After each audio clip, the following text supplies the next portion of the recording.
Welcome back, everyone. Good to go?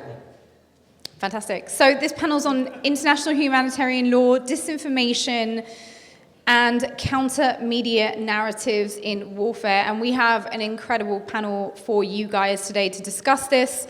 We're going to start off with Patrick, if you could just do a little intro and kick us off with your presentation. Sure. Thanks so much. Thanks, Nitin, for organising all this and for everyone for being here. I'm going to just, so I'm a media scholar in the UK at the University of Salford. And I just really wanted to kind of focus on the emergence of open source investigation as a new modality in media practice, but also the impact of AI's kind of entanglements with warfare on open source investigation. Could I have the next slide? Thanks. OSI is a multi-sited process that works at the intersection of journalism, law, new media practice, kind of amongst other fields. And it involves the collection, examination, and presentation of data gleaned from both covert sources and publicly available channels and repositories. And this is increasingly an important area of work within human rights investigation, where we see an increasing leveraging of OSI techniques, particularly in the context of war crimes investigations as well. Oh, could I have the next slide? Sorry. And actually the next slide. However, the constituent techniques and technologies that make up what's kind of commonly referred to as artificial intelligence, and the ways in which they increasingly shape how contemporary warfare is conducted, they have significant impacts on OSI. And there's increasing challenges for open source investigation that have kind of to date been largely unexplored. So in this very brief few minutes I've got, I just wanted to map out 3 challenges and 3 possibilities for OSI within the context of AI and warfare. Can I have the next slide? Thanks. So the first one is really AI's role in reshaping the relationship between humans, intelligence, targeting, and weapon systems means that OSI's ability to effectively investigate and establish chains of accountability is increasingly difficult. And this can result in an increasing kind of black boxing of military technologies. And as Latour famously reminds us, scientific and technical knowledge is made invisible by its own successes. So here, AI potentially adds a kind of extra layer of distance in both the targeting and killing decisions, and would present further obstacles to the existing challenges of ensuring accountability of these killings. So ultimately, technological opacity obstructs the search for transparency. Next slide, please. The second point is around kind of data volumes and data discrimination. So AI systems, as we've already heard today, produce increasingly vast amounts of information. And the complexity of filtering relevant evidence increases, and this can really overwhelm traditional OSI practices. And moreover, these can also reinforce historical systems of classification and record keeping that AI really are just a continuation of, and risk reproducing and amplifying discriminatory practices along racial, ethnic, class, and gender lines. So ultimately here, data volumes lead to the exacerbation of such discriminatory logics as well. Next slide, please. And finally, AI also kind of bolsters militarism's imaginary of rational and controllable state violence while obscuring war's ungovernable chaos and unjustifiable injuries. And the belief that AI technologies will bring further precision and control is an illusory addition to the closed world imaginary of warfare. So these are kind of by no means a kind of exhaustive list of some of the key challenges faced by the field. But next slide, please. How might human rights kind of OSI frameworks and methodologies be better positioned and leveraged to effectively address these issues? Next slide. So just returning to Latour briefly, he suggests when a machine runs effectively, one need focus only on its inputs and outputs, not on its internal complexities. So I want to argue that I think OSI is well positioned to really turn its attention to these internal complexities and contradictions of the constituent techniques and technologies that make up AI systems. And this is what OSI techniques must kind of more forensically turn their attention to. Next slide, please. So this is really about shifting the focus of OSI onto what Lucy Suchman terms the locations, politics, and material semiotic specificity and effects of the variegated techniques and technologies that travel under the sign of AI. And we must therefore kind of use open source investigation techniques and technologies to really look at the underlying internal composition, politics, and material locations that undergird the imaginaries that AI instantiates. And here it was good to hear about the suggestions Anthony was making earlier about the kind of cloud infrastructures that actually have material and sited locations that could actually, be potential sites of kind of future kind of prosecutions as well. So this is, I think, the really important work that OSI needs to turn its attention to. Next slide. I guess the three kind of possibilities I'd suggest is this focusing on the kind of controversial nature of AI, and that's really kind of resisting a desire to figure AI as, quote, uncontroversially a thing. And this emphasis on controversy encourages a kind of critical engagement with AI as a dynamic and contested concept, rather than something that's often used as a kind of floating signifier for a thing that actually doesn't tangibly exist. AI is not a thing. And that's really used often to enable this kind of strategic further kind of obfuscation as well. Next slide. And this is also related to the demystification as well. And I'm drawing heavily here on the important work of Lucy Suchman, who's done some really great work around our need to actually kind of remove the mystique of AI as actually being an object or a thing, and actually looking at kind of breaking it down into its constituent elements. So this demystification calls for a kind of more systemic and systematic examination of the material and technical infrastructures that support AI, as well as the economic and political interests behind its promotion. Next slide, please. And Suchman also argues that AI is strategically ambiguous, serving those who have vested interest in maintaining its suggestive power. Here, she warns against treating AI as a self-evident or autonomous force, and it's crucial to kind of systemically and systematically investigate those actors who also promote AI's strategic ambiguity. And we've seen this a lot from the IDF and Israel in particular. The final slide, please.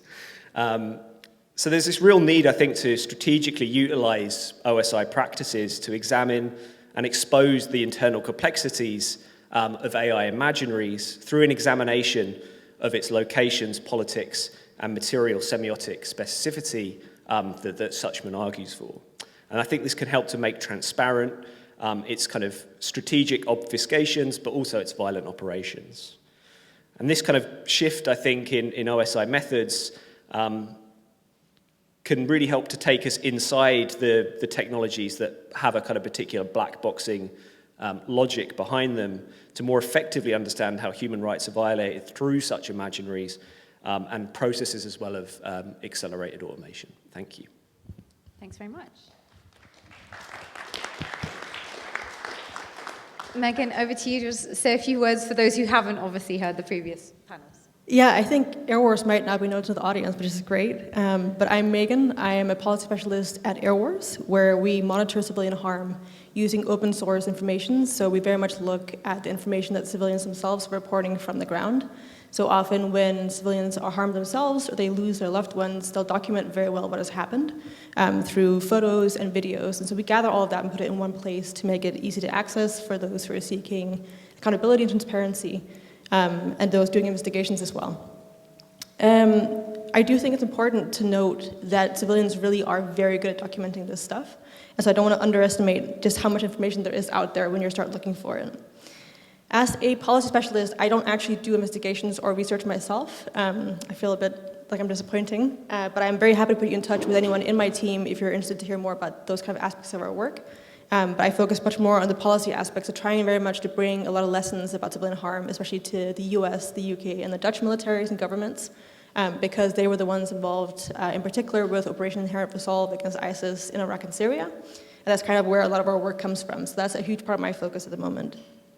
In terms of our focus on AI and civilian harm, it's quite a new thing for us. So I'm very keen to hear from all of you if you have suggestions about things I should be reading or people I should be talking to. please do get in touch. I'm really happy to kind of expand and understand more about what I should be looking at. So in just doing this very briefly, in a very short amount of time, I want to go over the 3 challenges, kind of a similar format, that we're seeing at the moment in terms of AI and civilian harm. So the first one is we see this risk that the level of harm we're seeing in Gaza becomes a template for what war looks like in the future, not just with AI-supported targeting, but also when it's very intensely kinetic and when it's happening in a populated area. So those factors combining really produce a level of harm that we've never seen before. And I actually want to show a video about some of our work that we've been doing in Gaza just to show the kind of harm that we're seeing and how we're documenting that as well. So hopefully that will show.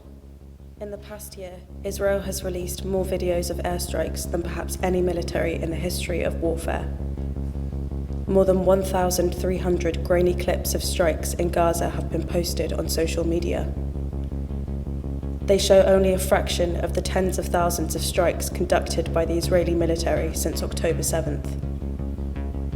They are those that the military chose to release, the ones they wanted the world to see, but who was actually killed. In the largest public analysis of military strike footage, Airwars, in collaboration with Sky News, reviewed hundreds of clips released by the Israeli military from the first month of the war. We identified nearly 20 strikes in which civilians were harmed that the Israeli military itself published footage of. In these strikes alone, Airwars found that more than 400 civilians were reportedly killed.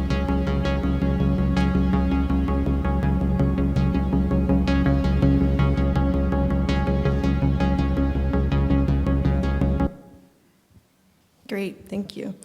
So, like you can see in this video, in just these 20 strikes that the IDF themselves showed footage of, we found 400 civilians who were killed. And this goes to show like the level of harm that we're seeing really is very different from anything we've ever seen before, and it's being documented in a way, even by the belligerent themselves, in a way, again, we haven't seen before. And so there's a lot of evidence out there. And I think it's quite hard to separate the harms that are happening because of AI and because it's happening in an urban environment, and because of other policies that are guiding the way that they're targeting. But it is very clear that AI is contributing to this thing where we have a huge amount of targets and very little time to review who is being targeted, like we heard about in previous panels as well. The second challenge that we're seeing at the moment is the way that AI speeds up biases and mistakes that lead to civilian harm. So over the last 10 years, looking beyond Gaza, I've done a lot of work, like I was saying before, with the US, the UK, and the Dutch militaries. And a lot of the mistakes that they continue to make that lead to civilian harm, like confirmation bias or lacking understanding of the communities that you're engaging in, those are exactly the mistakes that are being replicated at speed by AI. And so a lot of these things that continue to kind of create civilian harm from those actors are exactly the ones that are being picked up by AI systems. And that's becoming a major challenge that we're trying to kind of understand a bit more about.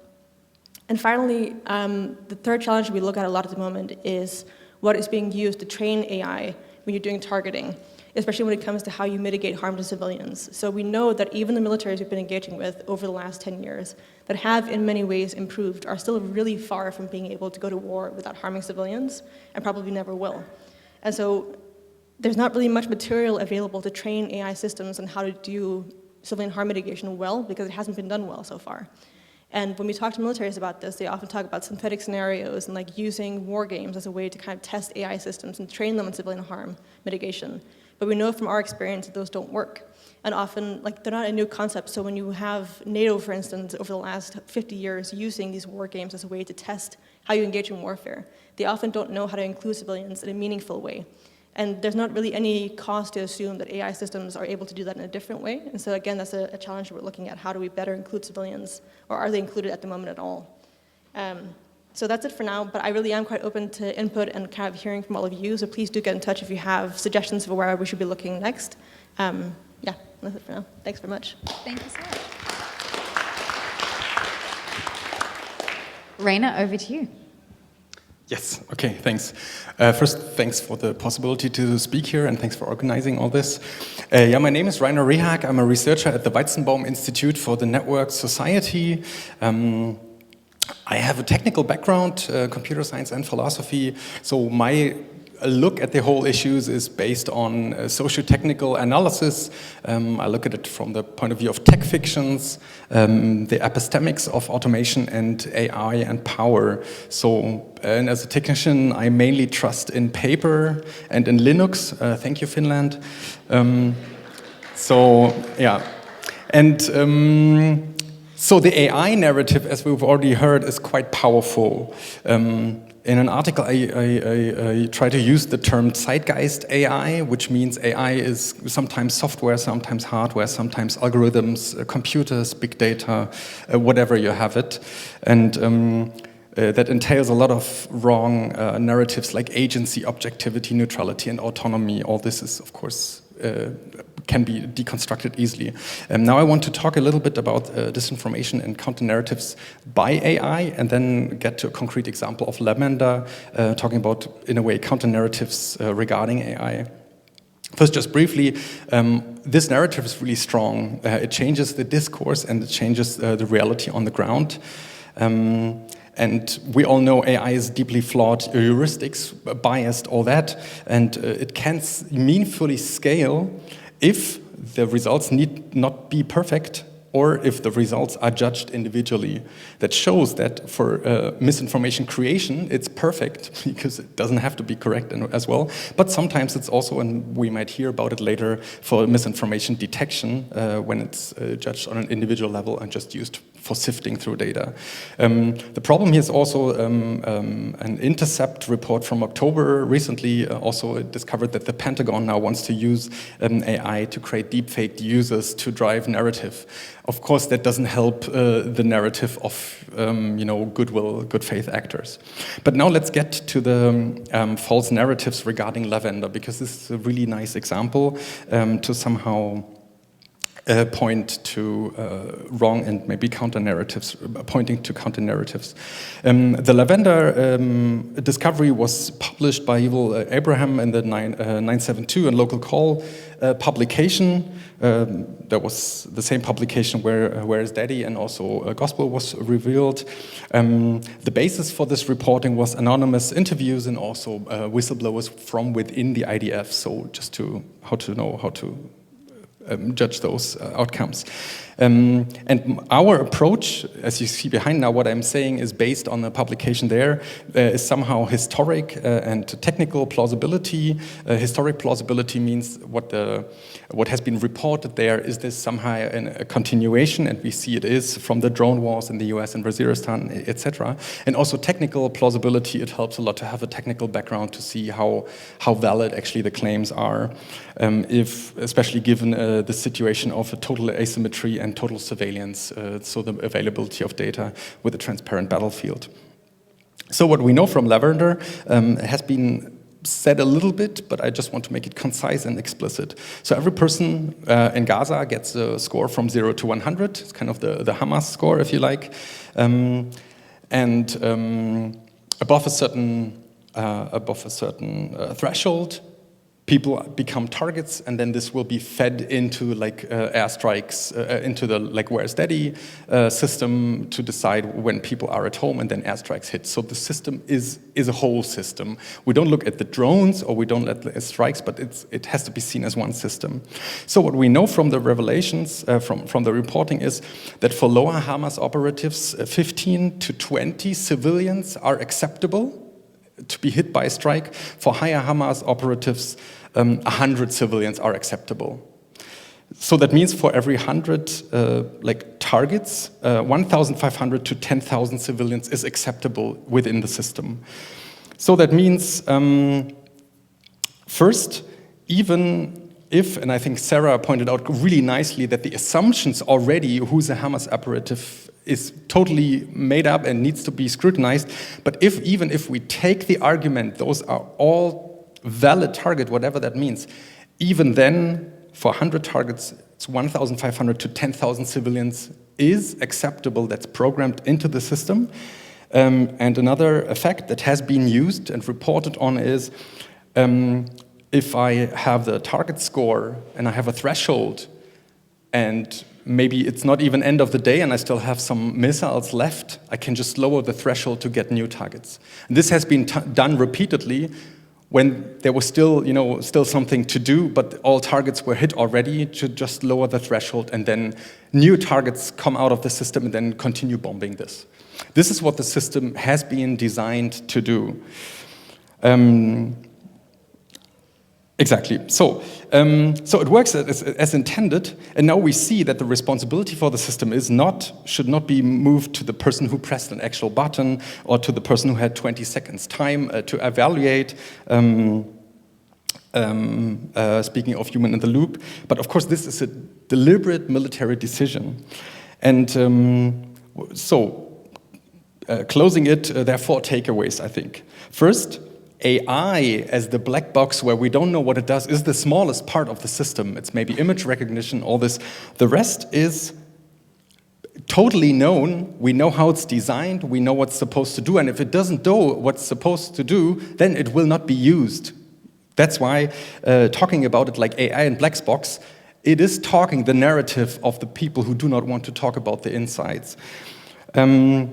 It is not unregulated, and if we want, we should talk about statistical automation, statistics-based automation, which is, I think, a much clearer counter-narrative. Second thing, setting the parameters explicitly shows us how the system should be operating. Maybe historians might be reminded of the Dahinya doctrine that's actually now being visible clearly.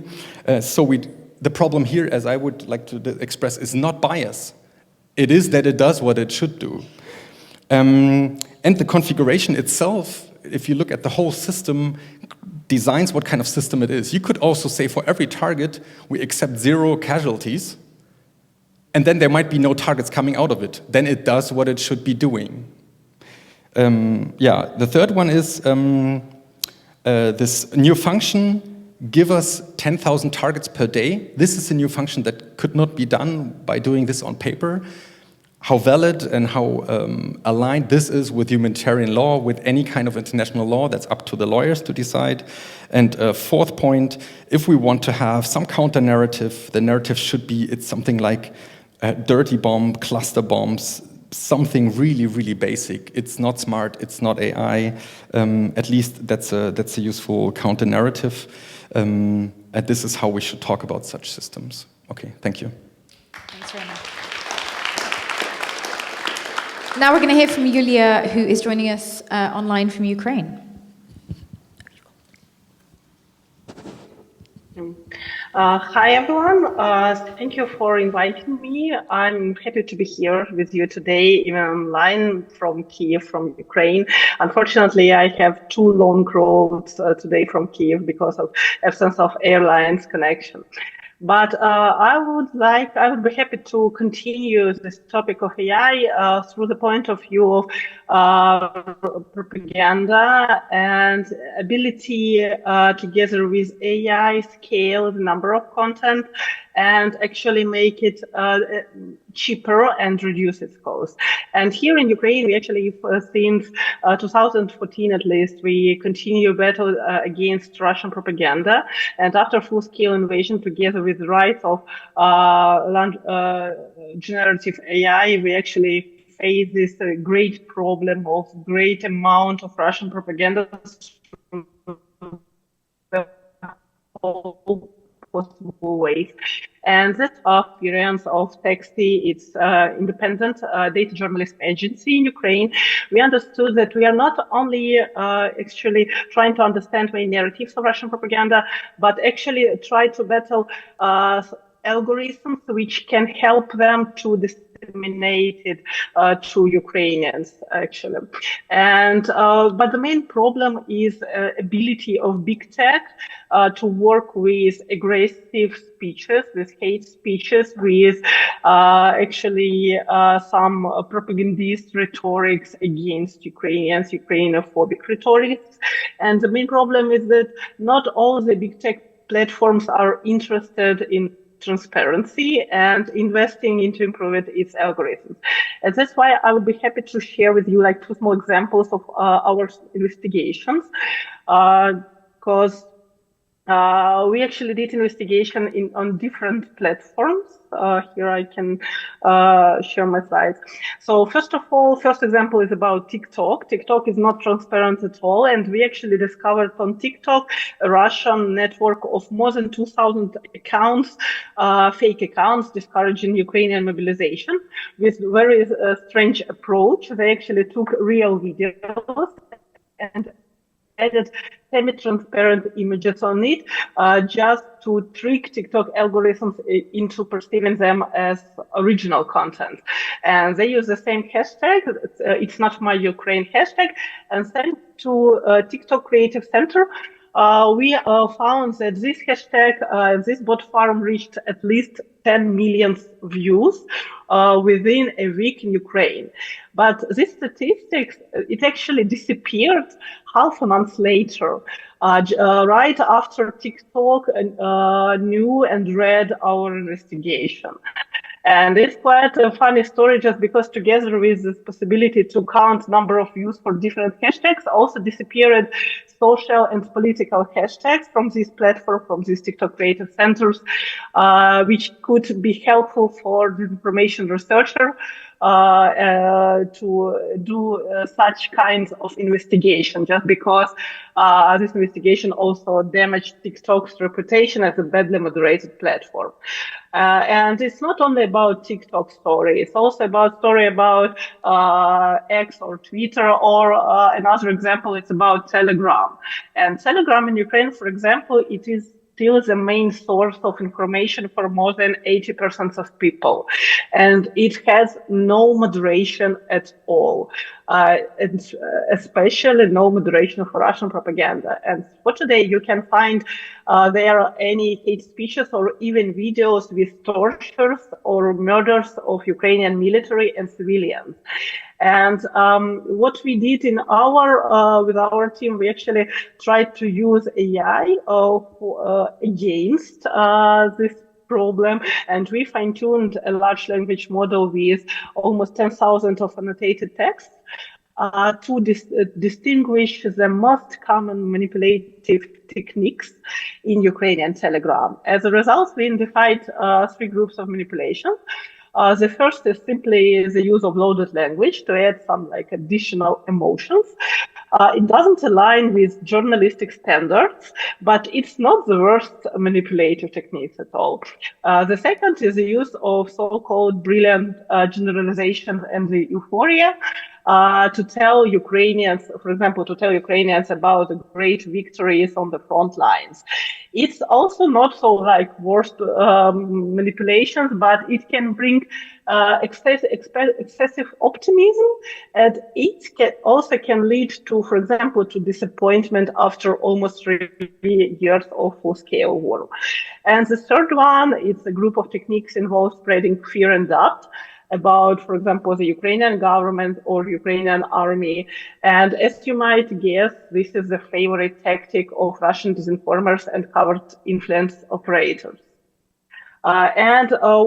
Afterward, we analyzed the 100 most popular Telegram channels and highlighted which ones tend to use these or other techniques, and have found a lot of them spreading Russian narratives and together with fear and doubt in Ukrainian government. And what we found from this experience that together with AI, we can do a lot to work with a great amount of data. We can check for different policies. And what we actually expect for today, that big tech platforms will also improve their possibility to check different kind of information which violates their own policies, and they improve their policies also. And three main things that which I wanted to end is about our expectations and our hopes and optimism.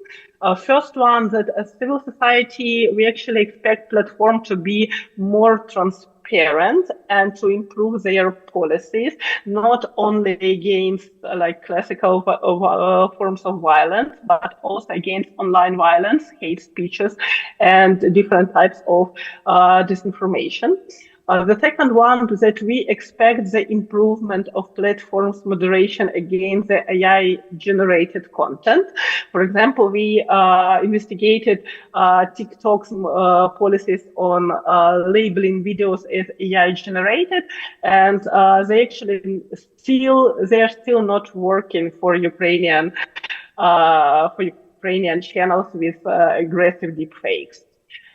So it's almost impossible for today, for example, check if video was not AI generated, but somehow, for example, used deepfakes. It's impossible to check it with your own eyes without additional instruments. So we expect platforms to make their best in this area. And the last one, that we need a clear way to communicate with big tech, even if we are based outside the European Union, as in our example, or have no digital service act in our country. Just because for today we still have this some laws and policies for US and European unions are absolutely different than for other countries which don't have such strong laws. Thank you. Thanks very much, Yulia.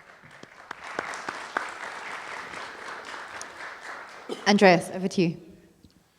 Yeah, thank you very much, and also thank you very much to the organizers for having me here.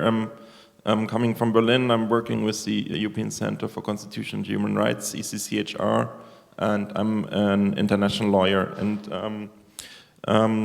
we are litigating cases around different wars worldwide, and the number of cases and stories obviously I could tell you about. One from a client, Faisal bin Ali Jabbar from Yemen.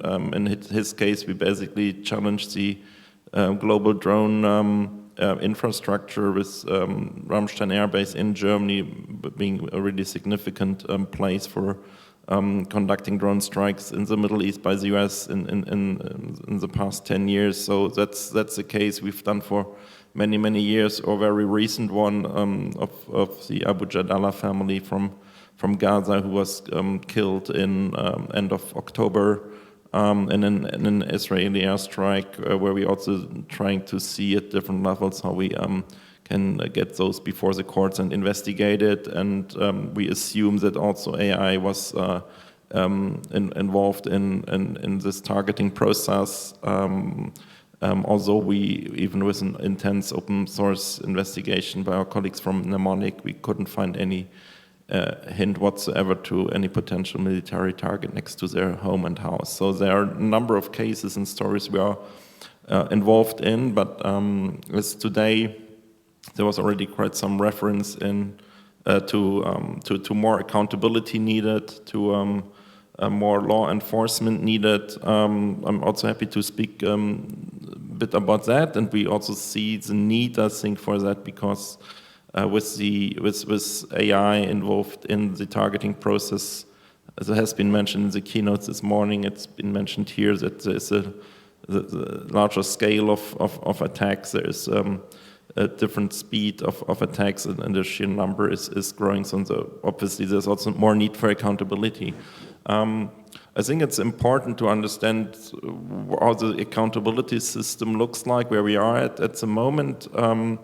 And overall, I think it's quite weak, but it's there, and for us at least, we want to use it in as much as possible, but also obviously expose it and criticize it where it's not delivering, but to see what it means, how you can change it, how you can engage it, and but also where a lot of limits are. So if you look back, and it's maybe also a question to all of you, I mean, about how many international crimes prosecutions on airstrikes or long distance strikes are you aware of? I mean, who's being prosecuted internationally in the past decades?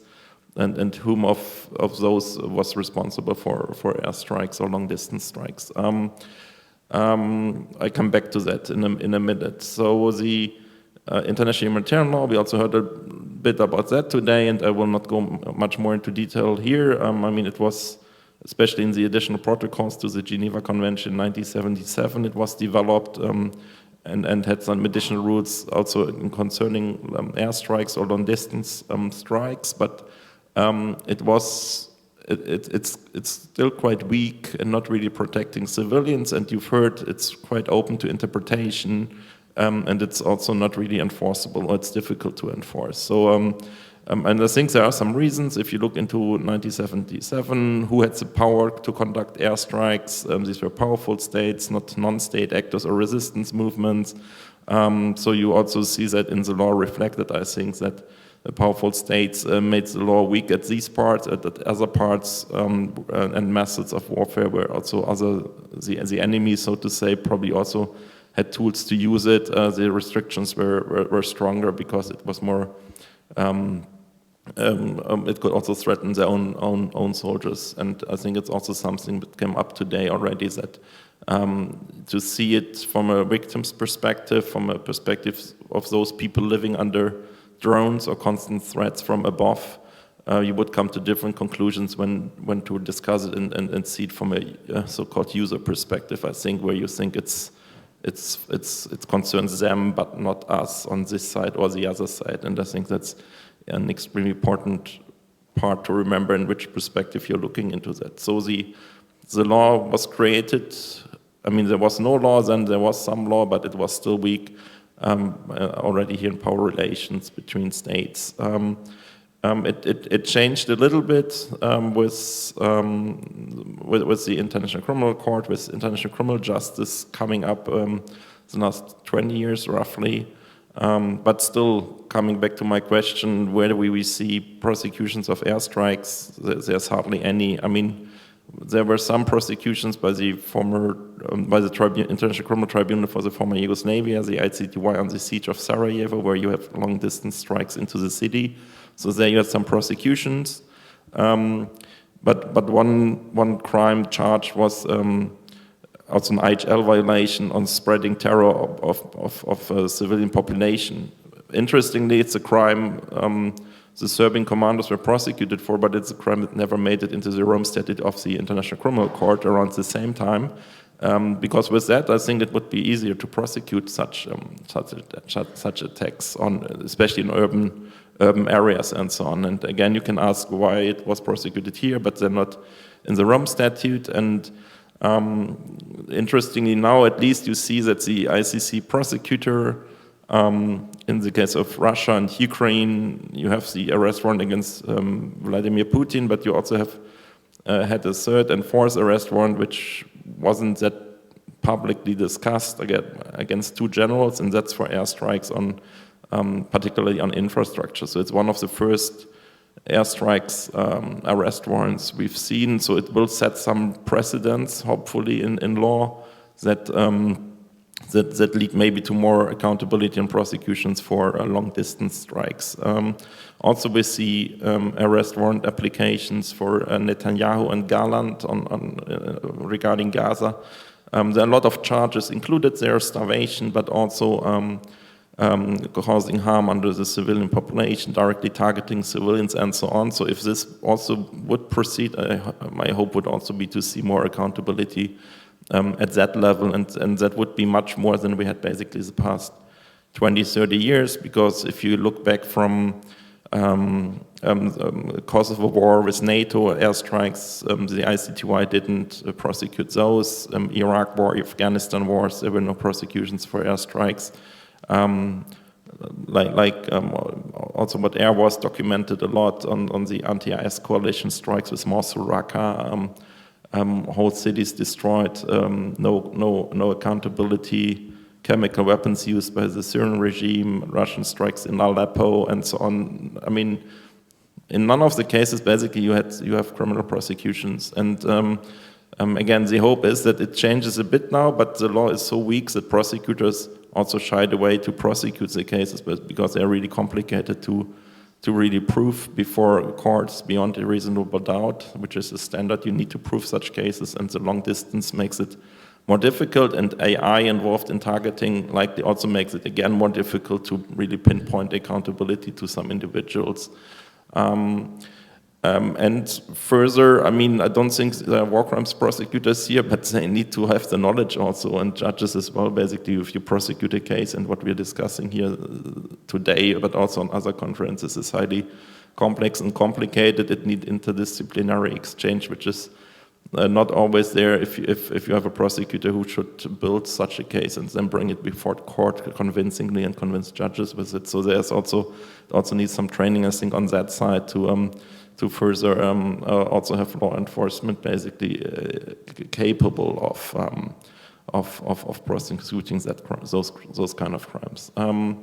I mean, there would be a lot more to say about double standards in the application of law, the reaction now to what's happening in Gaza, for example. I'll leave that for the discussion, I think. But I think, yeah, it's the input is that in history, basically, especially this type of military conduct and warfare has been really hard to bring before courts to have accountability, and we only do very small and gradual steps to get there. But again, you always see something kind of moving on, and the hope is that there's more to come to make the law stronger as weak as it is, or to change the law. But to change the law, you need the states behind it, and that doesn't really look like a good time to have that to improve the law as such. So thank you very much. Thanks. Johanna.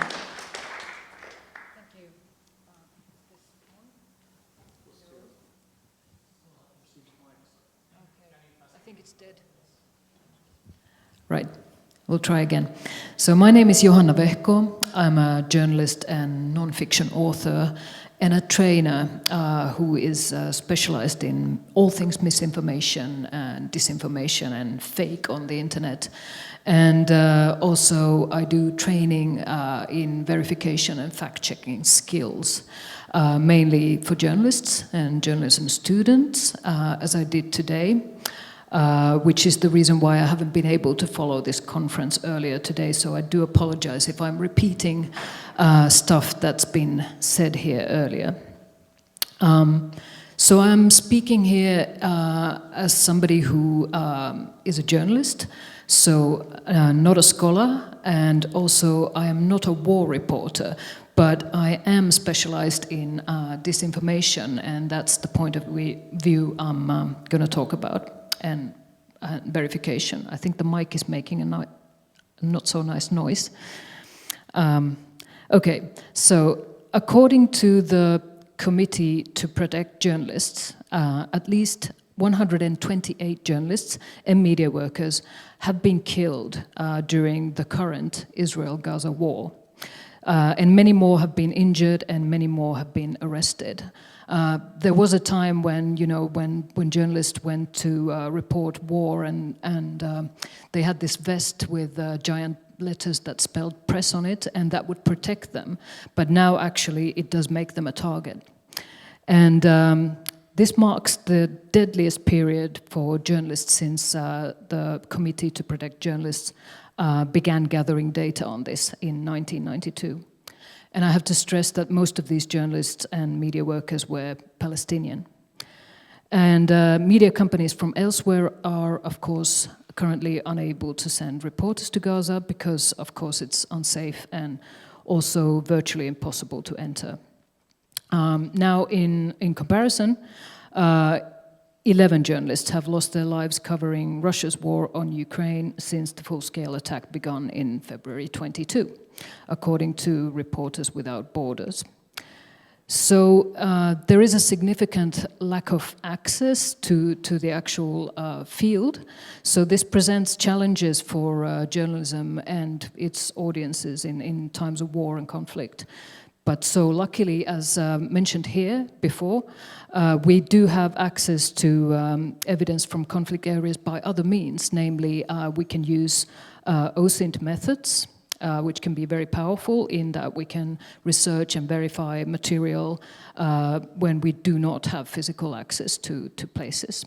For example, using Sentinel Hub satellite data, journalists have been able to show damage in areas in Gaza and in Ukraine. And there are many, many other examples of this.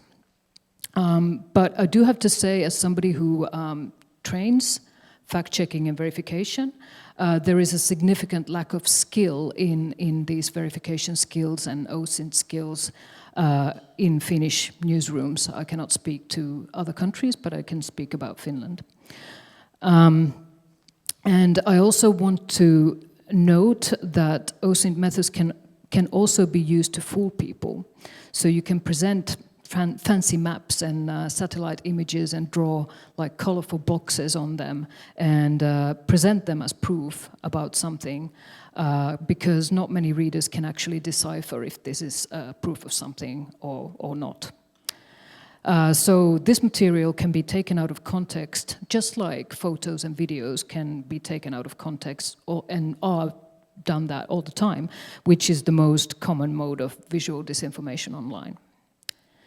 Of course, we do also, like as mentioned in the Airwars presentation, we do know that people on the ground, civilians and local journalists are very good at documenting what is actually happening in their realities, and via social media, via the internet, we do have pretty easy access to eyewitness video, of course. And this is not so new as like OSINT is kind of pretty new in journalism, but eyewitness videos not so much. But also newsrooms do need more people skilled in verifying this kind of material. And the prevalence of AI material makes this verification work even harder. So what do we know about generative AI and deepfakes during times of war? Of course, many people will fall for this kind of material because they do fall for all kinds of like ludicrous AI images and videos circulating on social media all the time. So why not with war imagery, with what they do not have any expertise to judge. But what we see more than actual fake imagery of incidents in war, we see people sharing AI-generated images as a show of support for their chosen side. And that's kind of like an interesting, kind of maybe a surprising use of AI imagery during war and conflict. There are, of course, examples of more like newsy, so-called newsy AI images circulating, but it's not that much if we compare it to the more kind of old school form of disinformation, which is circulating old images and old videos that are taken out of their context. But of course, this doesn't have to be like a volume game. It only takes 1 or 2 viral AI deepfakes to make an impact, and that can actually happen anytime. But I think the real issue that we see here is the pollution of the information ecosystem. There is just too much of misleading content out there of any kind, be it AI or otherwise. And this leads to people suspecting and denouncing even real photos and real evidence, and that's something that I counter online on like a daily basis. Also, I want to mention audio deepfakes as a growing concern. There's new research that found that participants mistook AI-generated voice audio for real voice audio 80% of the time. So people have not learned to be suspicious about audio, and synthetic voices can be actually very convincing.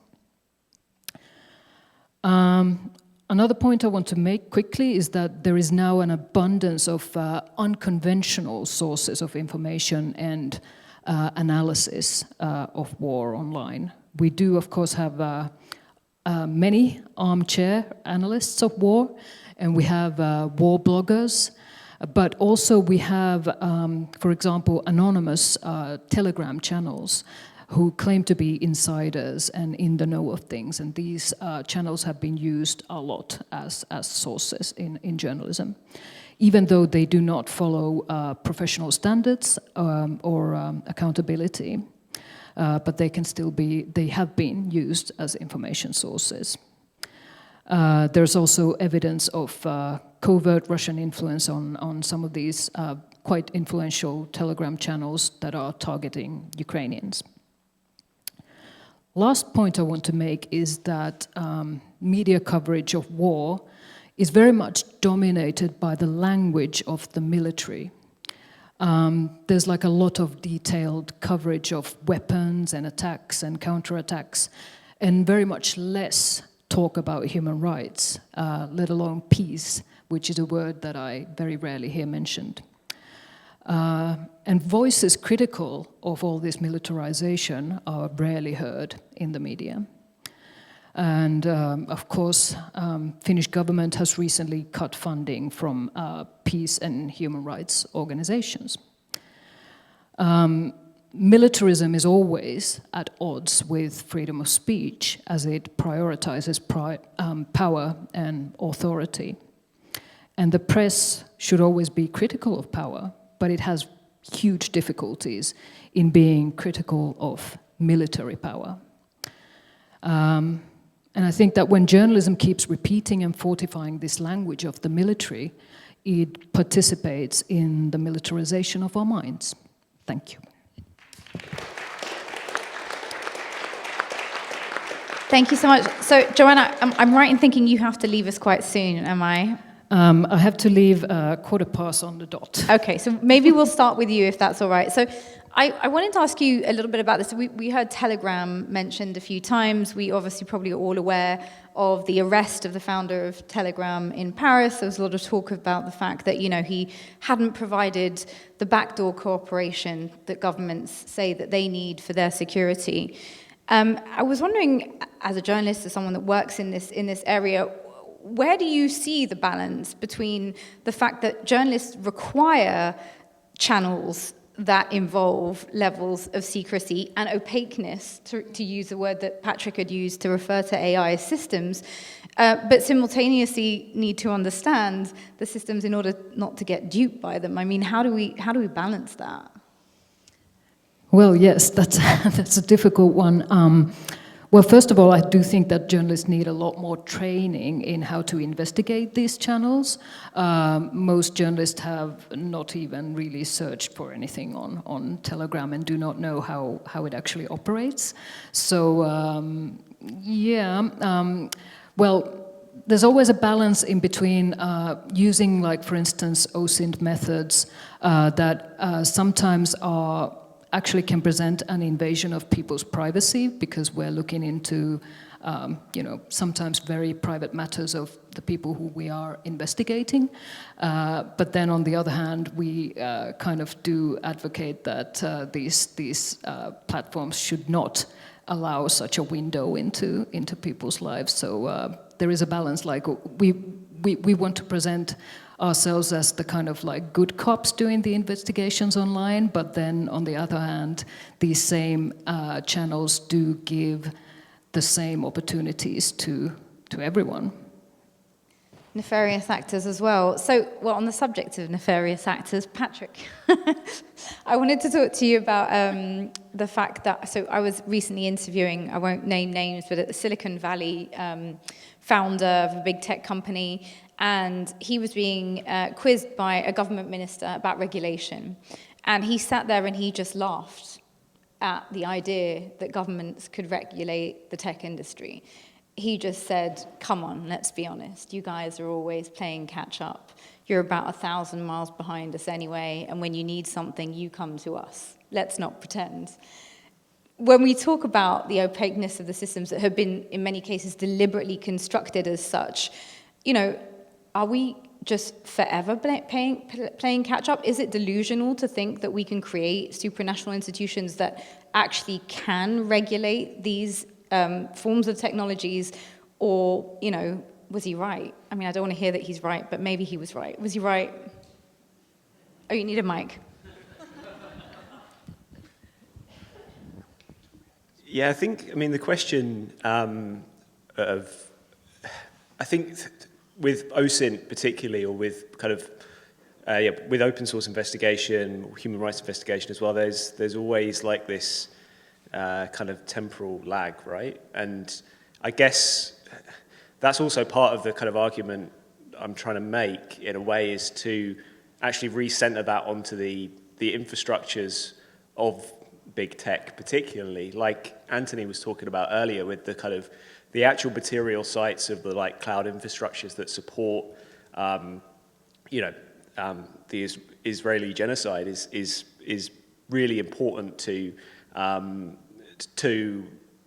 focus the investigation on that element. And I think what's important then within OSI is not for it not to be a reactive process. And I'm not saying it necessarily always is, but I think there needs to be more proactive investigations into the kind of infrastructures that actually are the root cause of these kinds of infrastructures. So when he laughs at this moment, I think it is true, but I think that OSI is well primed actually to shift that temporal lag, so it's not just playing catch up like this person was saying. I think there is a way in which OSI methods could actually be leveraged and used in such a way as to kind of be more proactive. And I think that's a kind of a bold claim, I guess, but I think it's kind of something that's increasingly necessary, especially as we see the speed with which both this technology develops itself,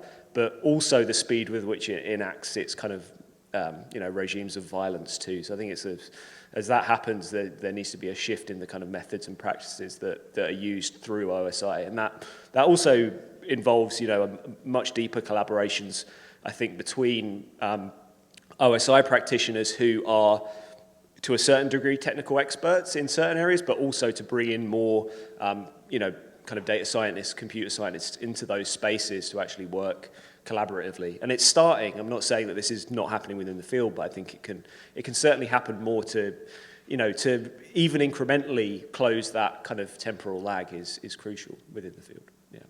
Thanks. Raina, you wanted to come back? I think that maybe the big tech companies are the wrong ones to ask if regulation would be possible and a good idea. I mean, we all have heard the story of the GDPR. It's impossible. It's whatever. And then it came, and everyone, even Microsoft, said, "Oh, it's nice to have a level playing field." And I thought, do you remember what you said 5 weeks ago? It's the same with the AI Act. It's the same with DSA, DMA. I guess you all heard got the struggle with Brazil and Twitter like being banned, and then quietly giving in. So I think this is, and I mean, you can extend this. It's the discussion in Germany about the minimal wage. Every time again, the economy will collapse, everyone will escape, and then it comes and nothing happens. I think there also needs to be some more political will and a little bit more political strength. And I think it has become a bad custom to use those few cases where really, due to technology, adjustments have to be made in the legal system, and hide all those where the enforcement is lacking because of political unwill behind this narrative of that's how technology is. So really need to differentiate the different cases. That's why I would not buy with this. I would say thank you for your opinion and let's get back to work again. Sorry, answer that as well. Please, yeah. I think maybe he's right that we do always play catch up, but we do catch up. Like, that is part of the process. It takes a while, but yes, we do get there. And I do also think a lot of regulation and like declarations and the way that we work in international politics, it takes ages. Changing the norms and how we think about cluster munitions or safe schools took absolute ages, but now we have declarations, and now there is a different norm about those kinds of weapons, and there's still, like, cluster munitions have still been used in some cases, but there is a norm against the use of them. So even though it takes ages for us to catch up, we do hopefully sometimes get there. And I think it's not a lost process just because we're behind. It just means we're still catching up. Thanks, Megan. I put this one to Yulia, but I mean, I open up to the panel more broadly. So obviously we're hearing this idea that we sort of need to train the data systems to build kind of more precise AI systems in order to kill less civilians. Are we sure that it's not actually the design that they should be killing more civilians? Yulia? Let me jump in. I think it's really a great discussion about this algorithms, moderation, freedom of speech, and so on. But the main problem is that we have absolutely real examples how this absence of algorithms connected with online violence, murders, and war, actually. So for today, we see that absence of moderation, for example, is highly used by authoritarian regimes for example, to decrease the popularity of democracy at all. So we see this impact on election and so on. So I'm sure that we can actually somehow improving our possibility to check all the online speeches, we can actually that it is connected to, for example, freedom of speech. So I think that we have to rethink our picture of online environment. And also to rethink, for example, the impact that had big tech, not at all, but also big tech from authoritarian regimes. And I think that for today, this is something that we are missing. It's about communication about big tech platforms, not at all, but also big tech platforms that are also not transparent and which work for authoritarian regimes and help to work against democracies, for example. Thanks, Yulia. Did anyone else want to jump back in on that one? I'd love to jump in. Yes, I thought you might, Megan. Yeah, I'd love to. I do think that AI is an umbrella term for a wide, we all know that it is, for a wide array of tools and systems and programs. And so I think it'd be very hard to argue that it isn't sometimes used to kill civilians on purpose, because I think it's quite clear that it is sometimes being used in that way. I think in the militaries that I often work with, so the US, the UK, and the Dutch, there's often, in my opinion, those militaries are not trying to kill civilians. They're trying to do their very best to find ways to figure out ways to mitigate harm to civilians. They sometimes misunderstand how much the key challenges that they face, like the confirmation bias and the lack of awareness of the cultures they engage in, how much those are replicated and how quickly by AI. Because I don't think those necessarily in any way have any interest in using AI to speed up the killing of civilians. I think it's a matter of them not understanding, or maybe not connecting the dots between what they know causes civilian harm and what they're doing with AI at the moment. Yeah, maybe also to add from past wars, there were always target lists. You had it in the NATO war on Kosovo. There were target lists with bridges, with ministries, with other TV stations NATO wanted to take out in Serbia and did so partially. You had the so-called JPEL list in Afghanistan, 2009, 2010, Joint Priority Effective List, but basically target list with 1,000 names on it, whereas the US at one point in time also added drug dealers and people producing drugs because they wanted to crush also the Taliban economic backbone and infrastructure. I mean, that's way outside what's allowed under IHL, but you have these lists, but at the time it seems there wasn't a technique there as it's today, because imagine the US would have the capacities Israel now has apparently with the use of AI and the targeting and so on with these kill lists they had in around 2010 in Afghanistan. Maybe the war would have been fought quite differently. And so you always have the target lists, and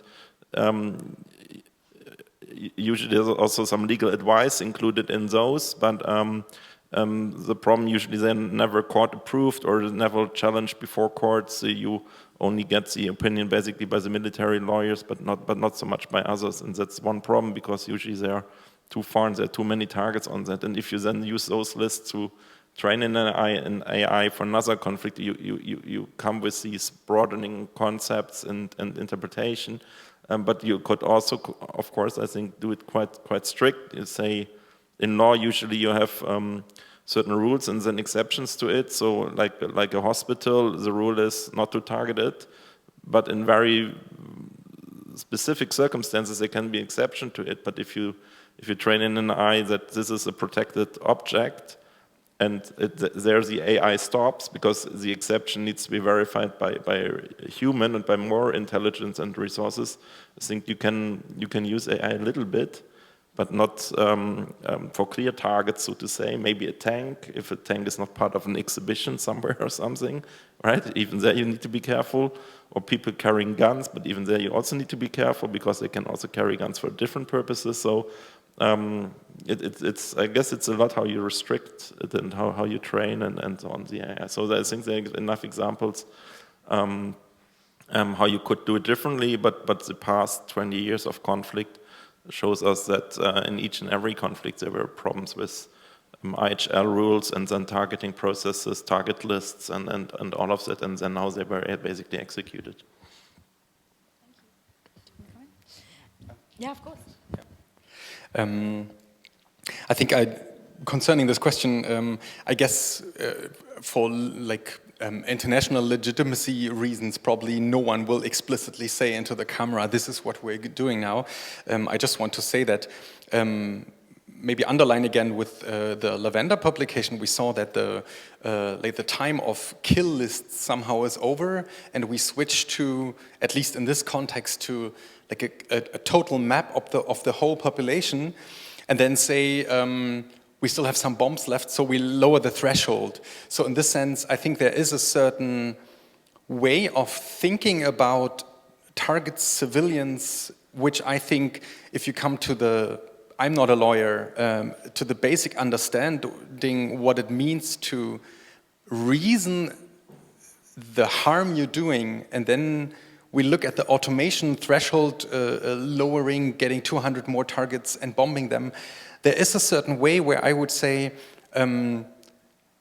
it's not explicitly killing civilians, but it's not only accepted, but the reasoning behind why it's not okay to kill civilians. There is a specific human value or like a humanity, a spirit of humanity behind that is totally not part of the calculation anymore. And I think this itself is already something that needs to be addressed.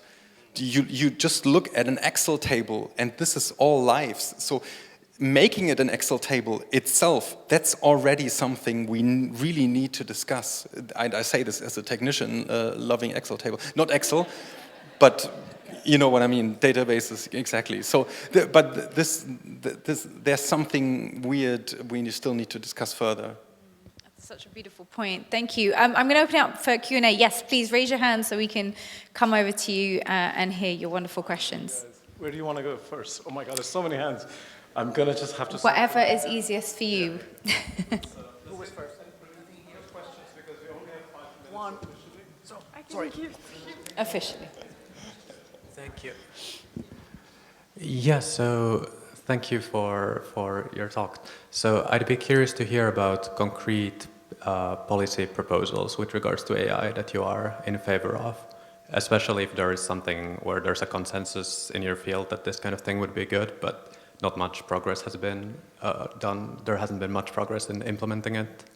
Or if there is some class of policy proposals that you think are underrated and don't come up in discussions of AI policy. Yeah, fantastic. Next question. Since you're right there. She was right there. Okay, I have 2, 3, 4, and 5. Yes, I'll keep it quick. So basically we know that big tech has a lot of money that are putting into corporate lobbying. The EU needs the input from these lobbyists to even do their work to function.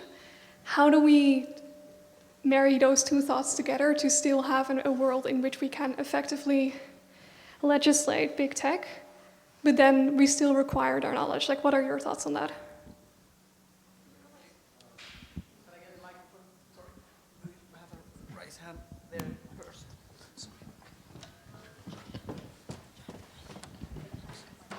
I'd like to hear your views on whether you think that the development of AI and sort of deep fakes, because I can imagine that in Yulia you question everything you see, that will we actually go to a state where, because we can't trust anything, it will actually be better and we'll be more trustworthy of, let's say, traditional news sources, because anything that comes out of anything else you will always question. And disinformation and misinformation, the use of it in malicious terms will be much more difficult because nobody will believe you. Obviously, the reverse is also, you cannot prove anything because nobody will believe you. Thank you. Thanks. Hi. Ali, researcher at Aalto University. I think Rainer briefly discussed this, but we just keep saying AI weapons, AI systems. And these are, I mean, we know that AI is a buzzword. We know AI is glorified, associated with state-of-the-art technologies. Why should we, as a researchers, academics, even be using that term? I mean, what terms do you think we should use? Which are more accurate? Is it like noisy weapons or rapid destruction weapons or highly designed weapons, you know? And if we kind of find a consensus around the terms that we should be using, how can we encourage remaining and other people to use that to kind of get more accurate narrative in the media? Because AI sounds too cute, really, doesn't it? Let's be honest. Yeah. Yeah, thanks a lot. Kai Dukach from Humanitarian University of Applied Sciences and also trying to do some research at Tampere University. Very good discussion, and if we talk about AI systems, they are not only technical systems but also socio-technical systems, legal systems, political systems. And I think maybe an actor network approach to mapping the ecosystems that are dealing with these things. And if we talk about, like for example, the Gaza situation now and Ukraine. In Gaza, USA and Germany are supporting the flow of weapons to Israel and giving, diplomatic cover for that project. And again, in Ukraine, they are helping Ukraine to survive. But this distinction between good and bad guys, I'm sorry to say, it's a little bit naive to my view. Because if you look at this whole ecosystem, they are acting in different roles. They are in a way good guys in Ukraine, but not maybe so good guys in Gaza. Yeah. And if you Depends talk about who it, you ask. Sorry? Definitely depends who you ask. Yeah, it depends, yes. And if you talk about international law, if it's all right to kill one Hamas operative and kill also 100 civilians, isn't there something in the international law that says that that's not okay? Okay, is that the question? Because we Yeah, probably have about 30 seconds now to answer everything. Yeah, okay. Yeah, that's a question. Okay, thank you. Are we taking... Well, we're going to do our best. We do a round. We'll do a round. Yeah, I'm gonna exactly. I'm gonna Yep. to you in a second to start off. Yeah. Okay. Cool. Yes, thank you. Jenna Jauhiainen, visual artist and communications consultant. This is maybe more of a comment, a little bit of a question in regards to this civilian issue. I've been following this hyperwar, artificial intelligence-driven warfare discussion for almost 10 years, and one thing that in the military sphere they often talk about this chain of command. So now when listening to your conversation, it came to my mind that maybe this is one element of accountability, that we are kind of losing that discussion, and the international law framework and everything is not up to date to who is held accountable when everything is automized. And then another point about, I've heard the term lavender, this system mentioned several times, but there's also other systems that they are using at the moment. And one of them is Where's Daddy? And that system is, the point of that system is to destroy whole families. So it triggers a missile attack when the target is at home, and usually when everyone else also is at home, so usually in the evenings. So we cannot, anymore even consider that these systems are not designed to kill civilians. Thank you. Yeah. It's enough for a round already. Do we have hands? Raise them high up. Yes, thanks. I mean, good luck remembering this panel because I'm not going to be able to help. We'll give it a go. We'll do a quick fire round. Sorry. Quick fire round. Yeah, hi, I'm Sara. I'm a PhD student. I just wanted to maybe bring a little bit of critical viewpoint as someone who recently evacuated from Lebanon and who was, we were enduring Israeli bombings every single night for the past 3 weeks or 4 weeks at this point. And maybe we could also, it's more of a suggestion to also use these great initiatives and these conversations that we've been having here to maybe bring them also to the ground for the journalists and the people to protect the civilians in the war zones, because in countries like Lebanon, also like Gaza, I'm assuming there's just simply no state structures, no pre-warnings of any kind. We are mostly reliant on WhatsApp channels and social media for news, where misinformation also spreads like wildfire. So yeah, just to use them also, to support them so that they could also benefit instead of using them as, just data sources or people, who give you information. So yeah, thank you. I will try to be short. So not a question, more of a comment. All of these discussions reminded me on the book Orientalism by Edward Said, but at the same time, even more, I was, because of my origin, I'm from the Balkans, I was reminded on this Imagining the Balkans by Maria Todorova, and I was impressed that you mentioned Yugoslavia.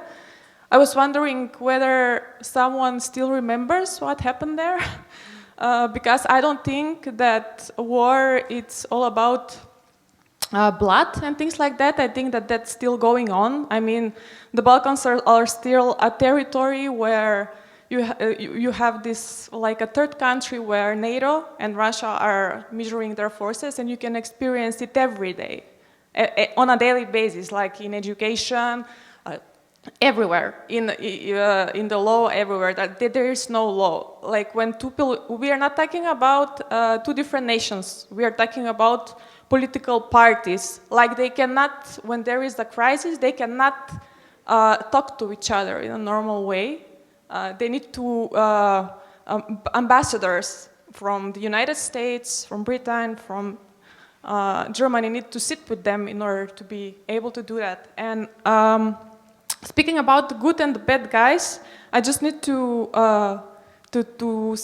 read a sentence about this imagining of the Balkans, that it describes Balkanism not as a form of Orientalism, but as an independent construction having to do with the representation of the Balkans. Her distinction is partially based on the crucial formal distinction between European colonialism abroad and subordination within.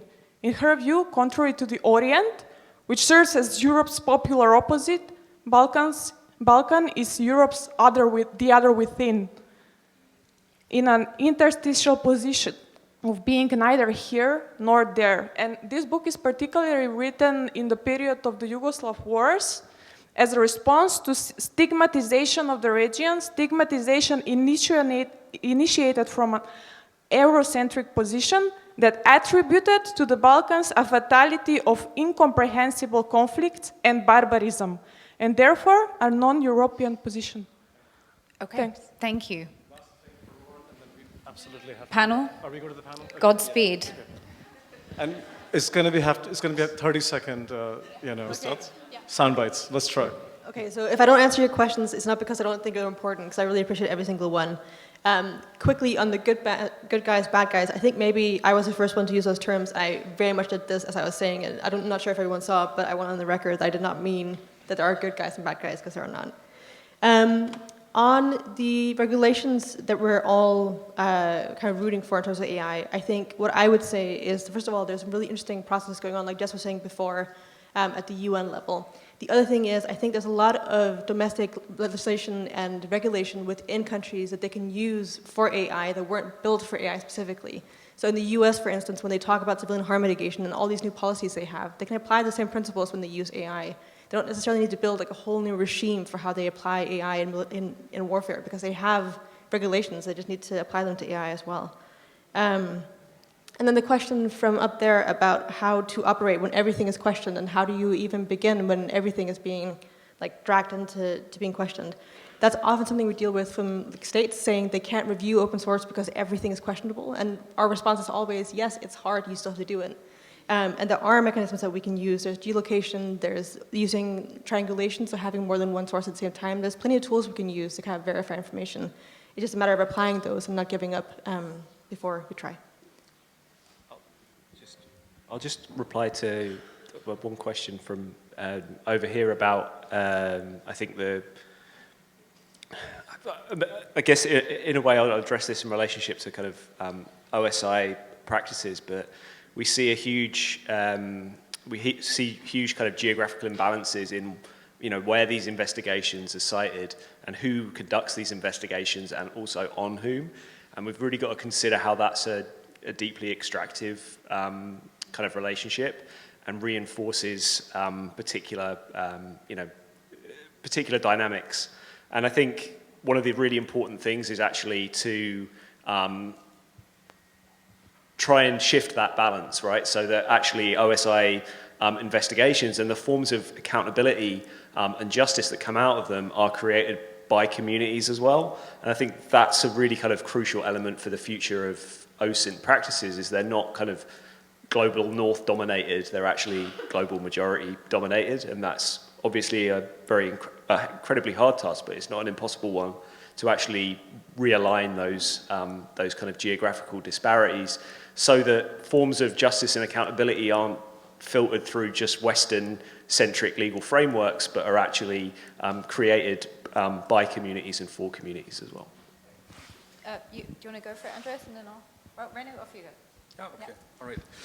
Okay, regarding the proposed regulation, right now we have some regulation like GDPR and AI Act, which have really clear approaches about risk analysis, explication of objectives, clear accountability. Of course, with most of them, security and military is excluded, so this could be something to learn from. Then the problem with big tech, that depends on if you consider the problem there the big part or the tech part. If you consider the big part, then we have tools to apply if we want to. Regarding AI, I think statistical automation is a good way to go. Outside of the tech area, I would not use machine learning because what those systems do is not learning. LLMs, for example, are language token rearrangement machines, maybe a little bit long, but still, that's what they do. And concerning the Gaza and Ukraine, I heard a lot of questions like, do they do the same or not the same with AI? I think saying they do the same should be the result of inquiry, because to say they both use AI is the same as saying they both use electricity. This is not a judgment. We need to look at what kind of systems are used in which configurations, and then the result can be, is that the same or is it not the same? Thank you. Thank you so much, Reino. Yulia, final 30 seconds over to you. I wanted to also, thanks for great questions. I want to answer about this deepfakes and that you question everything you see. And we actually asked ourselves this question when we did a small analysis of more than 10,000 TikTok comments for popular TikTok videos from one channel, which creates very primitive deepfakes of famous Ukrainian politicians, so-called on front line. It's really primitive deepfakes, but what we have found is at least 20% of audience commented about, oh, please be safe there, oh, we are with you, or something like this. So like they believed this story with these really primitive masks. But what is more dangerous, and I agree about this problem with trust, it's about at least 10% of people who didn't trust this video, but who hadn't saw the deepfake technology. So they started to make something like fact-checking. They looked at the color of the uniform. They looked at the trees around, and they told them, no, those videos are, so it's like production. But they didn't question actually the deepfake technology. And I think it's really concerning in that the main the answer I can tell is about trust to quality journalism. It's our way. And also it's about updated policies of big tech platforms who do their best to mark AI-generated or AI-modified content. Just because, for example, on the YouTube, for the same channels, there were no so many comments about who trusted for those deepfakes, just because on YouTube, those videos were marked as AI-modified. So I believe that we can do our best together with civil society and big tech to save this trust to information. Fantastic. Well, look, that leads me to just thank you, your wonderful panel. Please join me in thanking them for today's discussion. And thank you, the audience. So, this was fantastic. We covered so much ground. We have an amazing panel coming up, but we're going to do a shift everything by 15 minutes, which we can manage. So we will take a break now, come back at 4:45, and we have Mia Petra Kumpula Natri, who is here as a member of parliament. She just arrived, and we're going to have a wonderful conversation with her and my other colleagues in the next panel. So get refreshed, have a nice coffee, there's more food, and we can come back together in 15 minutes. Thank you.